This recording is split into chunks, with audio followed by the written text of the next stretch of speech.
এটার উপর দিয়ে একটা ক্লাস হয়, নাম জানি না স্যার। এটা মানে কি, এই বোর্ডটার নাম কি, আসল নাম? Digital board. ডিজিটাল বোর্ড, ঠিক আছে। এরা কোন ডিপার্টমেন্টে করে, মানে কারা কারা, কোন? বিসিআর এমসিএ, কম্পিউটার সায়েন্স ডিপার্টমেন্টের কাজ। আচ্ছা আচ্ছা, তো বুঝলে, তো এখানেই আমি কাজ করি। আর এইগুলোই হচ্ছে গিয়ে আমাকে সব রেডি করে রাখা। অনেকজন বলে ছোটদা তুমি কী কাজ করো, কাজ তো আছে বিভিন্ন কাজ। আচ্ছা আচ্ছা, পিএইচডি লোকেরাও পারবে না, আমি যেটা করি, যাই হোক কত কিছু আছে। তো এইগুলো হচ্ছে গিয়ে বিসিএ স্যার যেটা বললো, হ্যাঁ এগুলো শেখানো হয় ইলেকট্রিকের ব্যাপারে। ও প্রচুর পড়াশোনা করতে হয়, ও আমাদের ক্লাস মাধ্যমিক ক্লাস, ঠিক আছে। ওটা আমি এতটুকু যাই না, কিন্তু হ্যাঁ মোটামুটি যা শিখে গেছি।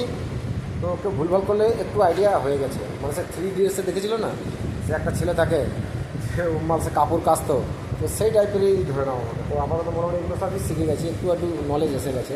মানে থাকলে যা হয়, সঙ্গ দোষ সেটা বলা হয়। এটাকে আজকে সব রেডি করছি আমরা, এই যে আমাদের আশিসদা রেডি হচ্ছে।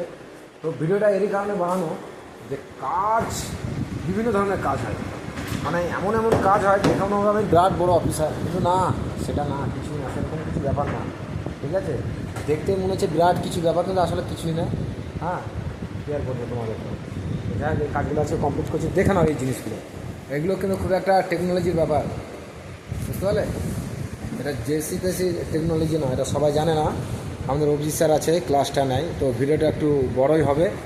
তো স্টুডেন্টদেরকে বলছি সব একটু লাইক শেয়ার মেরে দিও। মনে হয় আমি তো আজকে পরীক্ষা ছিল, পরীক্ষাটা হয়ে গেছে, তো স্যার রেডি চলছে, রানাদা এইদিকে সব গোছানো চলছে, এদিকে আমার স্যার। যাই হোক